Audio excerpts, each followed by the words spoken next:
Assalamualaikum. Dear student, there are some pictures with name. I read. You listen carefully. Scissor, scooter, sky, slide, snail, snack, spade, spoon, stall, star, stick, swing. आपने देखा मैंने हर लफ्ज़ को पढ़ा। जब मैं words को रीड कर रही थी तो हर वर्ड का फर्स्ट साउंड, आवाज़ जो थी एक जैसी निकल रही थी।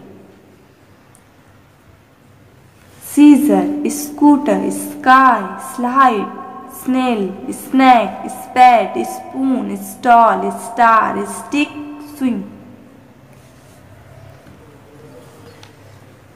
नीचे कुछ इमोजी दिए हुए हैं।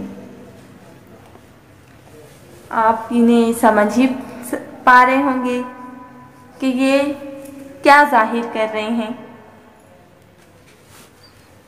Sit, stand, sleep, smile, speak, swim, start, stop. इन वर्ड्स को आपको इन इमोजी की मदद से समझना है और इसका इस्तेमाल भी करना है। अल्लाह हाफिज़।